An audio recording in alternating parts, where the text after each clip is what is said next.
আসসালামু আলাইকুম, welcome back to my new recipe video. আজকে আমি আপনাদের মাত্র একটি ডিম দিয়ে খুব সফট, স্পঞ্জি, নরম, তুলতুলে প্যানকেকের রেসিপি করে দেখাবো। আশা করি আমার এই রেসিপিটি আপনাদের অনেক ভালো লাগবে। চলুন আর কথা না বাড়িয়ে চলে যাই মূল রেসিপিতে। প্রথমে আমি এখানে নিয়েছি ময়দা, তেল, একটা ডিম, baking powder, vanilla essence, 1 cup চিনি আর লিকুইড দুধ। এখন আমি একটা মিক্সিং বোল নিয়ে নিব, এর মধ্যে ডিমটা ভেঙে নিব। তারপর আমি যে চিনি নিয়েছি সেখান থেকে অর্ধেক পরিমাণে চিনি দিয়ে দিব। এখন আমি একটা হ্যান্ড মিক্সচারের সাহায্যে চিনি আর ডিম ভালো করে ফেটিয়ে নিব। এখন আমি বাকি অর্ধেক চিনি এখানে দিয়ে দিব। এরপর আমি 1 টেবিল চামচ ভ্যানিলা এসেন্স দিয়ে দিব তেল। আবারও আমি সবগুলো উপকরণ ভালো করে মিশিয়ে নিব।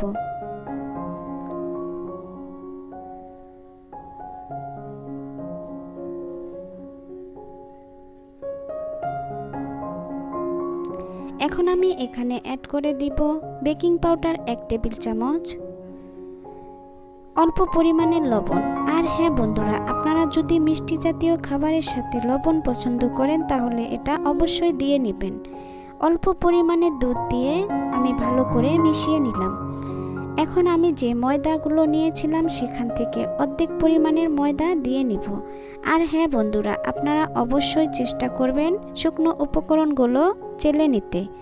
এতে করে আপনি যে কেকটা বানাবেন সেটা স্পঞ্জি আর নরম তুলতুলে সফট হবে। আর হ্যাঁ বন্ধুরা, আপনারা এখানে ময়দার পরিবর্তে আটা দিয়েও এই কাজটি করে নিতে পারবেন। আপনার সব উপকরণগুলো ঠিক থাকবে, আপনি ময়দার জায়গায় শুধু আটা দিয়ে এই রেসিপিটি করে নেবেন। আমি যে বাকি অর্ধেক ময়দা রেখেছিলাম সেটা এখানে দিয়ে দিলাম। দেখুন, আমি সব উপকরণগুলো এভাবে মিশিয়ে নিচ্ছি। আপনারাও চেষ্টা করবেন এভাবে মিশিয়ে নেওয়ার জন্য। বেশি জোরে জোরে করবেন না, তাতে এর থেকে পানি বের হবে আর এটা অনেক নরম হয়ে যাবে।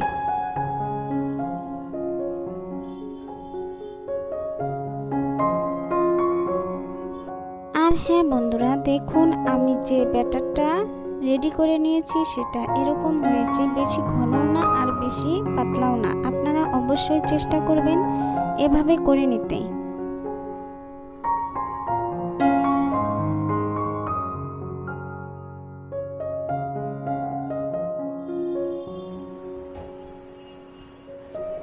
আর হ্যাঁ দেখুন বন্ধুরা, আমি এখানে একটা গোল সাইজের চামচ নিয়েছি। আপনারা যে কোনো চামচ বা যে কোনো কিছু দিয়ে এটা দিয়ে নিতে পারবেন।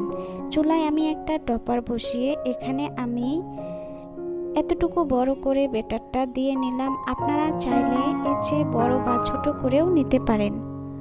এখন আমি একটা ঢাকনা দিয়ে কিছুক্ষণ ঢেকে চুলাটা মিডিয়াম লোতে রেখে এটা বানিয়ে নেব। দেখুন আমার কেকটা বানানো শেষ। কতটা সুন্দর আর কতগুলো ছিদ্র হয়েছে এই কেকে। আমি উল্টিয়ে দিয়ে কিছুক্ষণ ভেজে নিব, তারপর এটা আমি নামিয়ে নিব। আর হ্যাঁ বন্ধুরা, আমার রেসিপিটি যদি আপনাদের ভালো লাগে তাহলে আমার চ্যানেলটি সাবস্ক্রাইব করে দিয়ে পাশে থাকা বেল আইকনটি ক্লিক করে দিবেন। আর যারা অলরেডি সাবস্ক্রাইব করে দিয়েছেন তাদেরকে অসংখ্য ধন্যবাদ। দেখুন আমি একইভাবে একই নিয়মে সবগুলো কেক বানিয়ে নিয়েছি। এটা ছোট বড় সকলেই খেতে অনেক পছন্দ করে। দেখুন ভিতরে কত সুন্দর হয়েছে আর কতটা সফট আর কতটা নরম হয়েছে, এটা আপনারা দেখেই বুঝতে পারছেন। বন্ধুরা, আমার রেসিপিটি ভালো লাগলে আমাকে অবশ্যই কমেন্ট করে জানাবেন। আল্লাহ হাফেজ।